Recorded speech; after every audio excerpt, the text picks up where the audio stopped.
And let me tell you, it is not. It is not letting yourself off the hook. It is not making excuses. It's not any of those things. It is deciding that you deserve the same presence that you would give to anyone else who you love, especially in those really tender, difficult moments. You deserve it as much as any of those other people. And so I just want to encourage you to notice, when are you giving it so freely to others, and when are you not giving it to yourself? And then try these 3 steps and see how it looks different for you in that moment.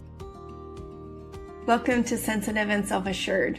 Before we get to today's topic, let me tell you how I know you are in the right place. You feel everything, and somewhere along the way you started believing that was the problem. My name is Alyssa, a highly sensitive woman who stopped trying to fix herself and started learning to trust herself instead. This podcast is for the woman who edits herself before she speaks, loses herself in relationships, and still quietly wonders if there's something just simply wrong with her. Nothing is wrong with you. Your sensitivity isn't a problem to fix, and self-assurance isn't out of reach. They belong together, and this is where the two meet. This is Sensitive and Self-Assured. As a sensitive woman, you know what it feels like to be kind to someone you love when they are struggling.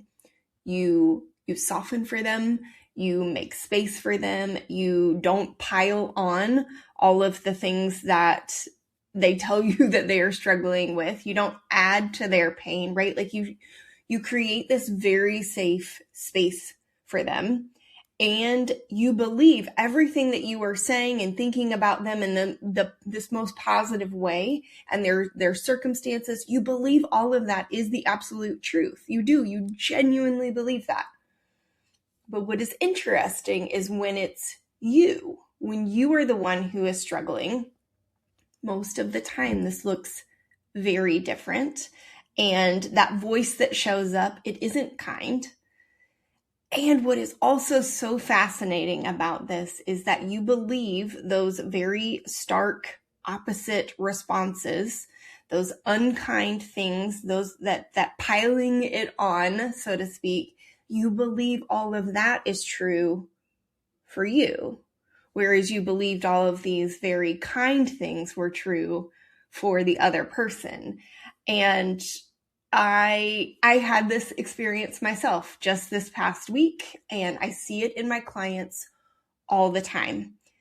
And it just really got me to thinking about the concept of compassion and how easy it is for us to very generously give compassion to others, and how challenging it is for us to give compassion to ourselves. And yet we are just as deserving of that. And so I just wanted to spend some time today talking about that, talking about compassion for ourselves. And I want to start with the dictionary definition of compassion. It is a sympathetic awareness of distress and a desire to alleviate it. So it is both an awareness of this distress and a desire to alleviate it. And we sense it in people all the time. As sensitive women, we can pick up on it all the time. And we have a desire to alleviate this distress for the other person. Now I want you to imagine that you are both of those people. You are the person who is in distress, and you have a desire to alleviate that distress for yourself. Compassion for yourself is kind of meeting yourself in that very hard, very real, challenging moment without the self-abandonment that so many of us just naturally do. And I say that knowing that that is what we naturally do. That's how our brains kind of work. And today I want to give you some tools to start to turn that compassion toward yourself in the very same way that you are able to give that compassion so freely to others. So I mentioned that I did this week. I have talked about this on this episode or on this podcast. And when I have been interviewed, I have talked about how I have a fragrance allergy, sensitivity, whatever you want to call it, but a very real physical reaction to fragrances and have to live a fragrance-free life. And if you have that experience, believe me, I have compassion for you. I absolutely do. And if you don't, let me kind of put that into context for you, just so that you have an idea of what I'm talking about. Like everywhere that you go, just kind of notice all of the air fresheners and the plugins and the candles and the perfume and the laundry detergent and the essential oils and the cleaning supplies, all of those things. Imagine if your body was having like a physical response to all of those things everywhere you go, in addition to seasonal allergies, but that's its own separate thing. But that's what I'm talking about here. So I want to put that in context so that you understand, like, I have to live a very fragrance-free lifestyle, and that affects the people who are around me, especially those with whom I share a home. So it is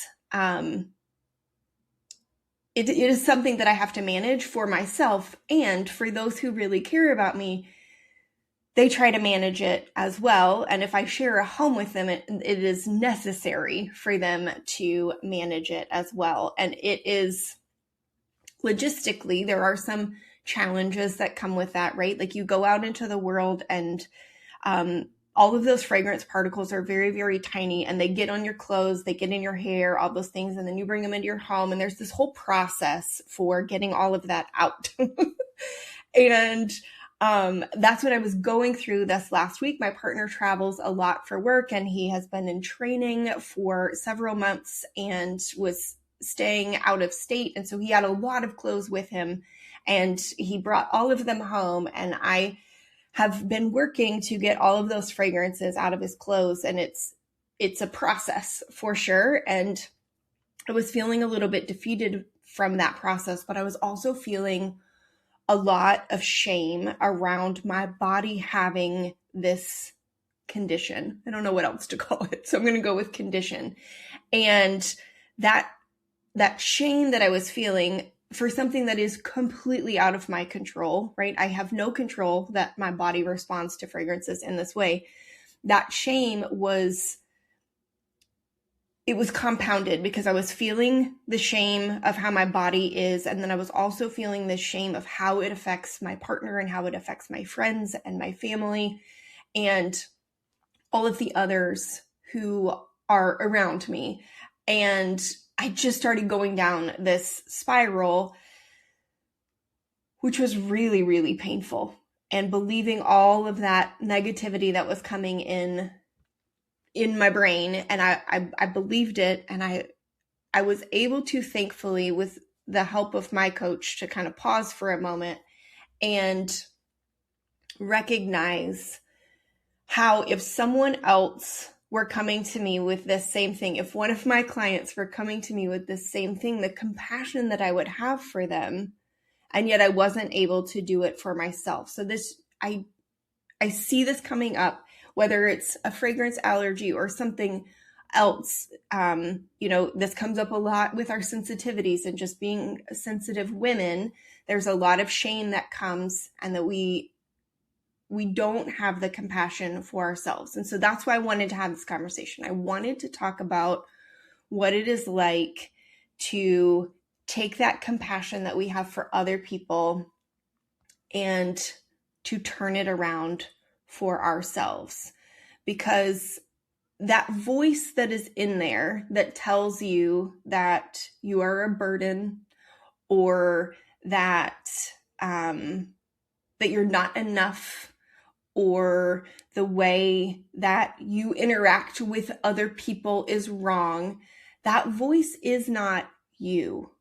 It's a part of you.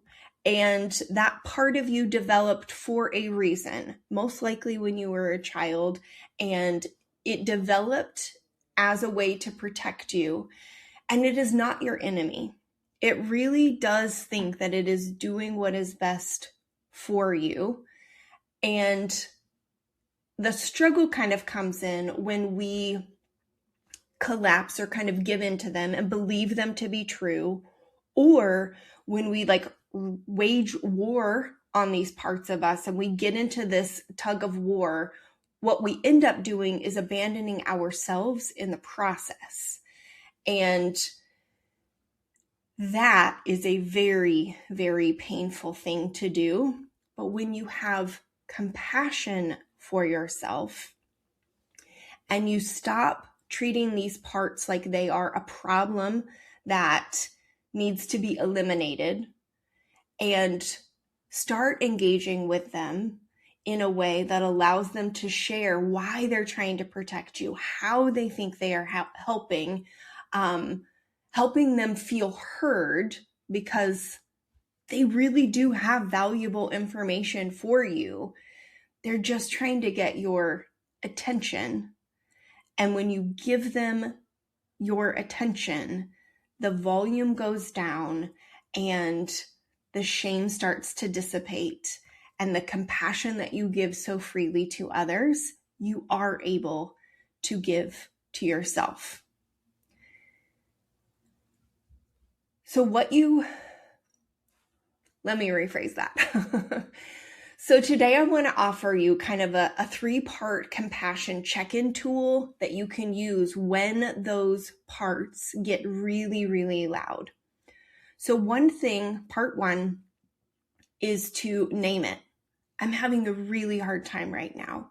So for me, this past week, as I was dealing with all of the laundry and all the things that I was trying to do, like I acknowledged this is hard. It is taking a lot of work and a lot of effort to navigate. It's not just like bring the clothes home, throw them in the washer and move on, right? Like there is a multi-step process and it is hard. I'm having a hard time right now, and just acknowledging it, not trying to fix it, just acknowledging I'm having a hard time right now. The next thing is to normalize it. This is part of being human. I am not the only one who feels this. And during this past week, I found a whole community of people who have this similar physical response to fragrances. And so there was some relief in knowing I'm not the only one who feels that particular thing. But just in general, the idea of having a hard time, feeling like you are a burden, feeling like there is something wrong with you, that you are not enough, that is actually part of being human. And you are not the only one who feels that way. And so I just want to offer you that it is completely normal. And so you can name it and then just normalize it. It's part of being human. And then the last thing is asking yourself, what would I say to someone I love who is feeling exactly this way? And I know you have it in you because you do it for people you love all the time. What would you say to them if they were feeling the same way? And then turn that around and say it to yourself. So for me, in this particular situation, what would I say to someone who was feeling like she was a burden because of the way that her body responds to fragrances? Again, completely out of her control. What would I say to her?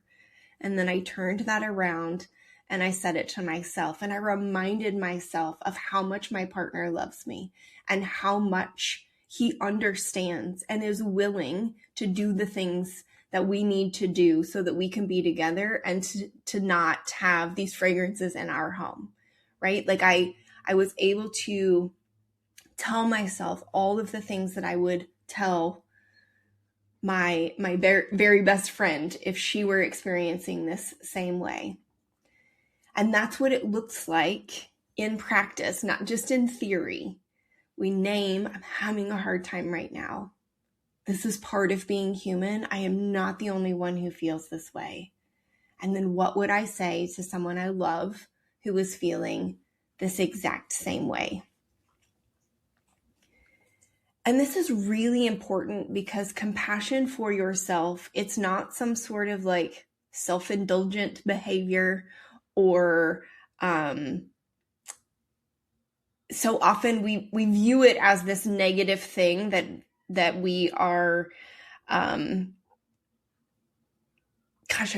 struggling to come up with the words that I want to say, but we view it as a bad thing to give ourselves compassion. And let me tell you, it is not. It is not letting yourself off the hook. It is not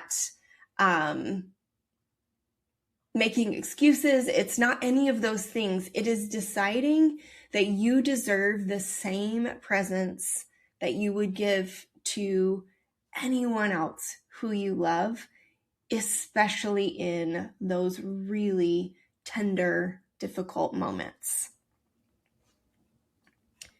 You deserve it as much as any of those other people. And so I just want to encourage you to notice, when are you giving it so freely to others? And when are you not giving it to yourself? And then try these 3 steps and see how it looks different for you in that moment.